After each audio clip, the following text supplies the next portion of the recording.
നമ്മുടെ കേക്ക് റെഡിയാക്കാൻ വേണ്ടിയിട്ട് നമുക്ക് മൈദപ്പൊടിയൊക്കെ നമുക്കൊന്ന് അരിപ്പയിൽ ഒന്ന് അരിച്ചിട്ടെടുക്കണം. സാധാരണ നമ്മൾ കേക്കൊക്കെ ഉണ്ടാക്കുമ്പോൾ അതിന് ചെയ്യാറുണ്ടല്ലോ. അപ്പോൾ ഞാനിവിടെ 250 ml മെഷറിംഗ് കപ്പിൽ 2 കപ്പ് മൈദപ്പൊടിയാണ് എടുത്തേക്കുന്നത്.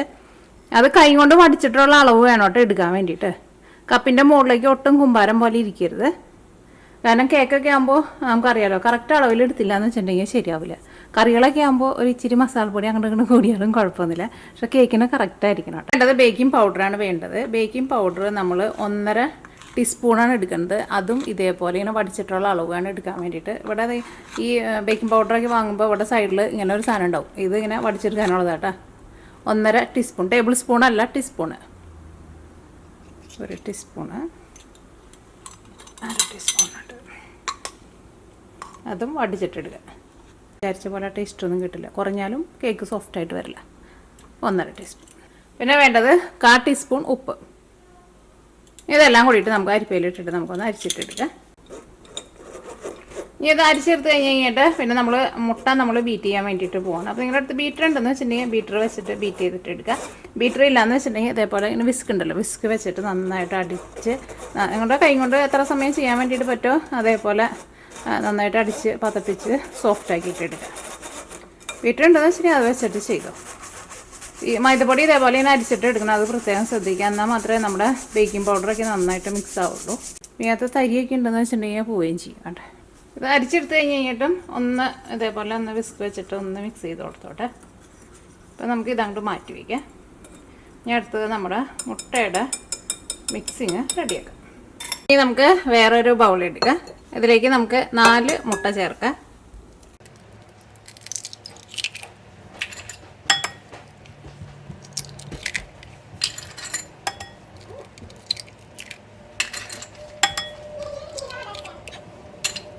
ഇനി നമുക്ക് ഫസ്റ്റ് ഈ മുട്ട നമുക്ക് നന്നായിട്ടൊന്ന് ബീറ്റ് ചെയ്ത് നന്നായിട്ടൊന്ന് പതപ്പിച്ചിട്ട് എടുക്കുക. അത് കഴിഞ്ഞിട്ട് ഇതിലേക്ക് നമുക്ക് പഞ്ചസാര പൊടിച്ചത് ചേർക്കണം.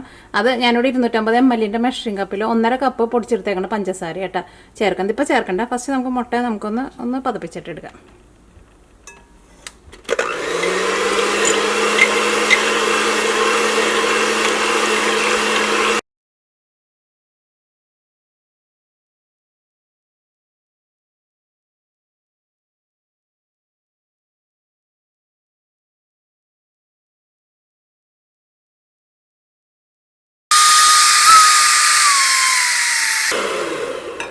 അപ്പോൾ നമ്മൾ മുട്ട ബീറ്റ് ചെയ്ത് പതപ്പിച്ചെടുത്തിട്ടുണ്ട്. നല്ല ക്രീം പോലെ ആയിട്ടില്ല. അങ്ങനെ ആവണേലും മുമ്പ് നമ്മൾ പഞ്ചസാര പൊടിച്ച് ചേർക്കൊന്നും പറഞ്ഞില്ല 1.5 കപ്പ്. അത് നമുക്ക് കുറച്ചായിട്ട് ചേർക്കാം, ഒറ്റയടിക്ക് ചേർക്കണ്ട. ഒരു 3 പ്രാവശ്യം അല്ലെങ്കിൽ ഒരു 4 പ്രാവശ്യമായിട്ട് ചേർത്ത് കൊടുക്കാം.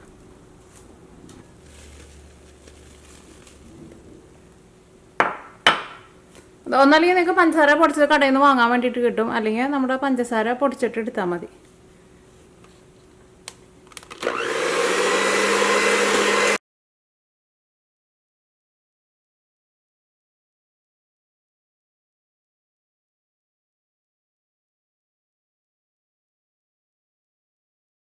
നോക്കിക്കേ, ഇപ്പോൾ ഇത് നല്ല ക്രീം പോലെ ആയിട്ടുണ്ട്. ഇനി നമുക്ക് ഇതിലേക്ക് എസൻസ് ചേർക്കാം. ഞാനിതിലേക്ക് 2 ടൈപ്പ് എസൻസാണ് ചേർക്കുന്നത്.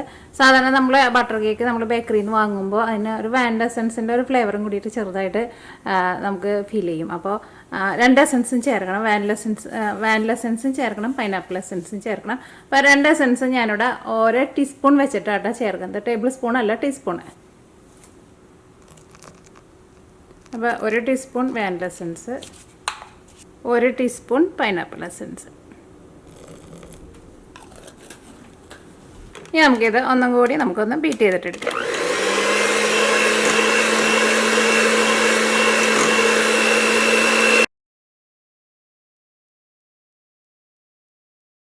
എസൻസ് ചേർത്ത് കഴിഞ്ഞിട്ട് നമ്മൾ നന്നായിട്ട് ബീറ്റ് ചെയ്തെടുത്തിട്ടുണ്ട്.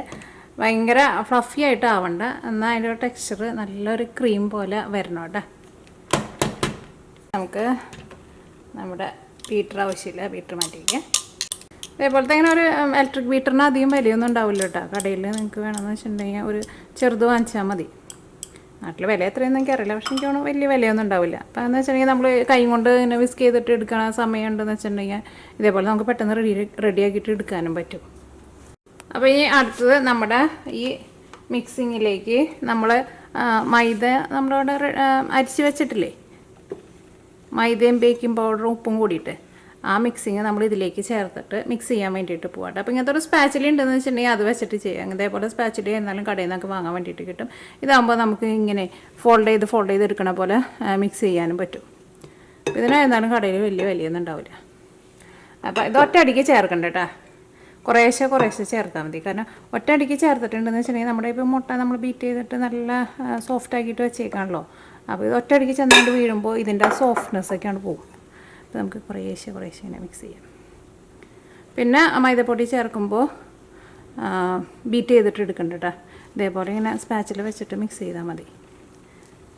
അത് ഒരുപാട് ഇങ്ങനെ ഒരു ബെല്ലൊന്നും കൊടുക്കാണ്ട് ഇങ്ങനെയാണ്ട് മിക്സ് ചെയ്യുക.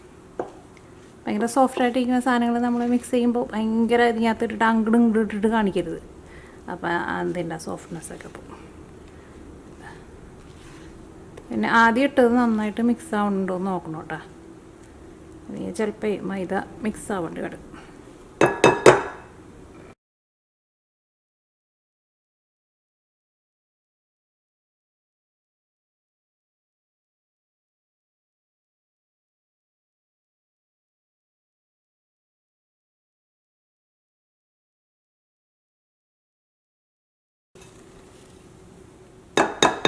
ഈ സ്പാച്ചിൽ ഇതിനകത്ത് ഇട്ട് വയ്ക്കണ്ട, നീക്കി വെച്ചു. 1 കപ്പ് പാൽ ഒഴിക്കാം കേട്ടോ. ഇത് 250 ml അര കപ്പാട്ടോ. അതുകൊണ്ടാണ് നമ്മൾ 2 പ്രാവശ്യം ഒഴിക്കുന്നത്. ഇനി അടുത്തത് നമുക്കിതിലേക്ക് വേണ്ടത് ബട്ടറാണ് വേണ്ടത്. അപ്പോൾ 8 ടേബിൾ സ്പൂൺ ബട്ടർ, അല്ലെങ്കിൽ അര കപ്പ് നമ്മുടെ 250 ml മെഷറിംഗ് കപ്പിൽ അര കപ്പ് ബട്ടർ. അപ്പോൾ ഇത് നമ്മൾ അൺസോൾട്ടഡാണ് എടുത്തേക്കുന്നത്. ഞാൻ നേരത്തെ പറഞ്ഞ പോലെ സോൾട്ട് ഉള്ളതാണെന്ന് വെച്ചിട്ടുണ്ടെങ്കിൽ നേരത്തെ നമ്മൾ ഉപ്പ് ചേർക്കേണ്ടത്. ഇതിപ്പോൾ ബട്ടർ റൂം ടെമ്പറേച്ചർ വരണമെന്ന് നിർബന്ധമില്ല. കാരണം ഇതിപ്പോൾ നമ്മൾ ചൂടുള്ള പാലിലേക്ക് ഇടാൻ വേണ്ടിയിട്ട് പോകാണല്ലോ. അപ്പോൾ അത് പാലിൽ കിടന്നിട്ട് മെൽറ്റായിക്കോളും. ഇപ്പോൾ നിങ്ങളുടെ അടുത്ത് ബട്ടർ ഇല്ലയെന്ന് വെച്ചിട്ടുണ്ടെങ്കിൽ ബട്ടറിന് പകരം നെയ്യ് ചേർത്തിട്ടും ഇത് റെഡിയാക്കിയിട്ട് എടുക്കാം കേട്ടോ. ബട്ടറിൽ തന്നെ ഉണ്ടാക്കുമ്പോൾ അതിൻ്റെ ആ ബട്ടറിൻ്റെ നല്ലൊരു ഫ്ലേവറൊക്കെ കിട്ടും. നെയ്യിലുണ്ടാക്കിയാലും നല്ല ടേസ്റ്റാണ്. നെയ്യിലുണ്ടാക്കുന്നത് എനിക്ക് കൂടുതലും ഇഷ്ടം. നെയ്യിലുണ്ടാക്കുമ്പോൾ കുറച്ചും കൂടി നല്ല മണമൊക്കെ ഉണ്ടാവും നമ്മുടെ കേക്കിന്. അപ്പോൾ ഈ പാലിൽ ബട്ടർ ഇട്ടിട്ട് ഇങ്ങനെ ചൂടാക്കിയപ്പോൾ ഞാൻ ഓർത്തത്, നമ്മൾ ഇതേപോലെ പാലിൽ ബട്ടർ ഇട്ടിട്ട് ചൂടാക്കിയിട്ട് നമ്മൾ കോഫി ഉണ്ടാക്കിയിട്ടുണ്ട്. പണ്ടൊരിക്കൽ ഉണ്ടാക്കിയേക്കുന്നത് നല്ല ടേസ്റ്റുള്ള കോഫി അത്. അപ്പോൾ ബട്ടർ ഇതിനകത്ത് കിടന്നിട്ട് മെൽറ്റായിട്ടുണ്ട്. നമ്മുടെ പാലിൽ തിളച്ചിട്ടുണ്ട്. ചെറിയൊരു തിളയ്ക്ക് സൈഡിൽ നിന്ന് വന്നു തുടങ്ങിയിട്ടുണ്ട്. അങ്ങനെ തിളച്ചങ്ങോട്ട് പൊന്താൻ വേണ്ടിയിട്ട് നിൽക്കേണ്ട ആവശ്യമില്ല. അപ്പോൾ നമുക്കിനി തീ ഓഫ് ചെയ്യാം. ഹീറ്റ് ചെയ്യേണ്ട, പ്രത്യേകം ശ്രദ്ധിക്കുക. നല്ല ചൂടോട് കൂടിയിട്ട് തന്നെ ഒറ്റയടിക്ക് ഒഴിക്കേണ്ട, കുറേശ്ശെ ഒഴിച്ചിട്ട് പെട്ടെന്ന് മിക്സ് ചെയ്തിട്ട് എടുക്കണം കേട്ടോ. അല്ലെങ്കിൽ ഇത് ചെന്ന് ഒഴിക്കണോടത്ത് തന്നെ ചിലപ്പോൾ പെട്ടെന്ന് അവിടെ വെന്ത് പോകും. അപ്പോൾ അത് പ്രത്യേകം ശ്രദ്ധിക്കുക. പിന്നെ ചൂടോട് കൂടിയിട്ട് ഒഴിക്കണം. അപ്പോഴായിരിക്കും. അപ്പോൾ ഞാൻ ഇതിലേക്ക് ഒരു 3 ട്രിപ്പായിട്ടാട്ടോ ഒഴിക്കുന്നത്. അല്ലെങ്കിൽ ഒരു 3 ട്രിപ്പ്, അല്ലെങ്കിൽ ഒരു 4 ട്രിപ്പായിട്ട് ഒഴിക്കണം.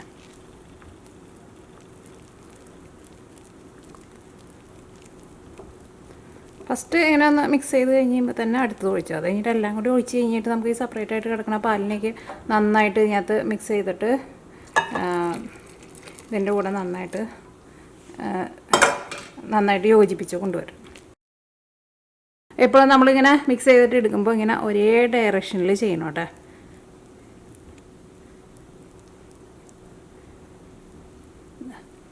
അപ്പോൾ നമ്മുടെ കേക്കിൻ്റെ മിക്സിങ് റെഡി ആയിട്ടുണ്ട്. അപ്പോൾ ഈ നമ്മുടെ കേക്ക് ബേക്ക് ചെയ്യാൻ വേണ്ടിയിട്ട് ഞാനിവിടെ ഇതേപോലത്തെ നമ്മുടെ ഒരു ചായ തിളപ്പിക്കുന്ന പാത്രം ഉണ്ടല്ലോ, അങ്ങനത്തെ ഒരു പാത്രമാണ് എടുത്തേക്കുന്നത്. അപ്പോൾ നിങ്ങളുടെ ഉള്ളതിൽ വെച്ചിട്ട് കുറച്ച് കട്ടിയുള്ളത് എടുത്തോട്ടെ. അല്ലെങ്കിൽ സാധാരണ കേക്ക് ടീനിൽ വെച്ചിട്ട് ചെയ്യാം, എന്തിൽ വെച്ചിട്ടും ചെയ്യാം. സ്റ്റീൽ പ്ലേറ്റിൽ വെച്ചിട്ടും ചെയ്യാം. പക്ഷേ ഇത് നമ്മുടെ മിക്സിങ് കുറച്ച് കൂടുതലുണ്ട്. അപ്പോൾ അതുകൊണ്ട് തന്നെ നമ്മുടെ സ്റ്റീൽ പ്ലേറ്റിൽ നമുക്ക് ഇത് കൊള്ളില്ല. അപ്പോൾ നമ്മൾ ഇതിനകത്ത് വെച്ചിട്ടാണ് നമ്മൾ ബേക്ക് ചെയ്യാൻ വേണ്ടിയിട്ട് പോകുന്നത്. അപ്പോൾ ഇതിൻ്റെ ഉള്ളിൽ ഫസ്റ്റ് നമുക്ക് ബട്ടർ പേപ്പറൊന്ന് തൂത്ത് കൊടുക്കാം. ഇതിലേക്ക് നമുക്കൊരു ബട്ടർ പേപ്പർ വയ്ക്കാം. ബട്ടർ പേപ്പർ നിങ്ങളുടെ അടുത്ത് ഉണ്ടെന്ന് വെച്ചിട്ടുണ്ടെങ്കിൽ വയ്ക്കാം. ഇനിയിപ്പോൾ നിങ്ങളുടെ അടുത്ത് ബട്ടർ പേപ്പർ ഇല്ലയെന്ന് വെച്ചിട്ടുണ്ടെങ്കിൽ എന്ത് ചെയ്യണമെന്ന് വെച്ചിട്ടുണ്ടെങ്കിൽ ഇപ്പോൾ നമ്മൾ ബട്ടർ ഇതിൻ്റെ ഉള്ളിൽ നമ്മൾ തൂത്ത് കൊടുത്തില്ലേ, അത് കഴിഞ്ഞ് കഴിയുമ്പോൾ കുറച്ച് മൈദപ്പൊടി ഇട്ടിട്ട് എല്ലായിടത്തും ഒന്ന് സ്പ്രെഡ് ചെയ്തിട്ട് കൂടുതൽ വരുന്ന മൈദപ്പൊടി തട്ടി കളയണം കേട്ടോ. അങ്ങനെ ചെയ്തുണ്ടാക്കിയാലും കുഴപ്പമില്ല. നമ്മൾ ഇതിന് മുമ്പ് അങ്ങനെ ചെയ്ത് നമ്മൾ കാണിച്ചിട്ടുണ്ട്. കാരണം ബട്ടർ പേപ്പർ എപ്പോഴും നമ്മുടെ വീടുകളിൽ ചിലപ്പോൾ ഉണ്ടാവില്ലല്ലോ. അപ്പോൾ അങ്ങനെ വേണമെന്ന് വെച്ചിട്ടുണ്ടെങ്കിൽ അങ്ങനെയും ചെയ്യാം. അപ്പോൾ ഇത് നമുക്കൊന്ന് ടാപ്പ് ചെയ്ത് കൊടുക്കണം.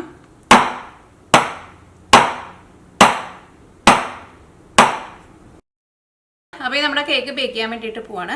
അപ്പോൾ ഈ കേക്ക് ഞാനിവിടെ ബേക്ക് ചെയ്യുന്നത് സാധാരണ അടപ്പത്ത് വെച്ചിട്ട് നമ്മൾ കേക്ക് ബേക്ക് ചെയ്യാറില്ലേ, അതേപോലെ ചെയ്യുക. അതിൻ്റെ അടിയിൽ കട്ടിയുള്ള എന്തെങ്കിലും ഒരു പാൻ വെച്ചിട്ട് നന്നായിട്ട് ചൂടാക്കാണ്ട്, പാൻ നന്നായിട്ട് ചൂടായി കഴിഞ്ഞ് കഴിയുമ്പോൾ ഒരു മീഡിയം ഫ്ലെയിമിൽ വെച്ചിട്ട് നമുക്ക് നമ്മുടെ ഈ കേക്ക് ബേക്ക് ചെയ്യാൻ വേണ്ടിയിട്ട് അതിൻ്റെ മുകളിലേക്ക് വെക്കുക.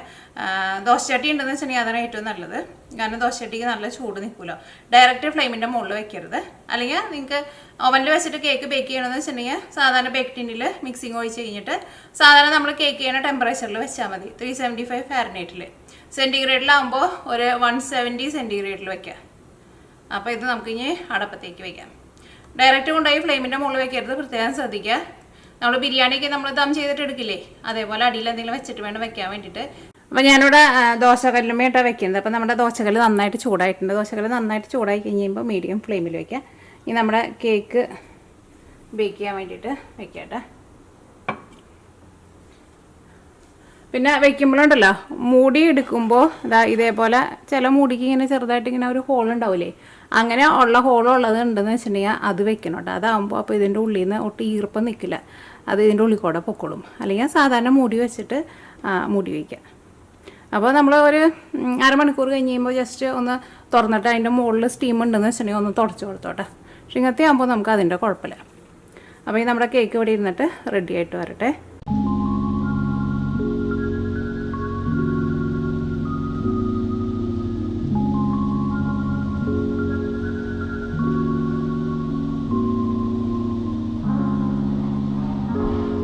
അപ്പോൾ നമ്മുടെ കേക്ക് റെഡി ആയിട്ടുണ്ട്. അപ്പോൾ നമ്മുടെ കേക്ക് റെഡി ആവാൻ വേണ്ടിയിട്ട് ഞാനിവിടെ 45 മിനിറ്റ്സ് ആയിട്ടാണ് വെച്ചിട്ടുണ്ടായിരുന്നത്.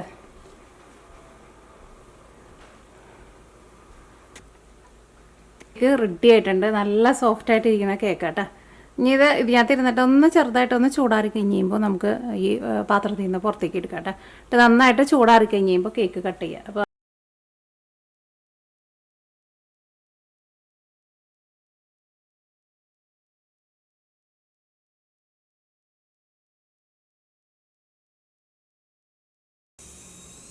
നമ്മുടെ കേക്ക് ഇരിക്കണം. കേക്ക് നല്ല സോഫ്റ്റ് ആയിട്ടാണ് കേക്ക് ഇരിക്കുന്നത്.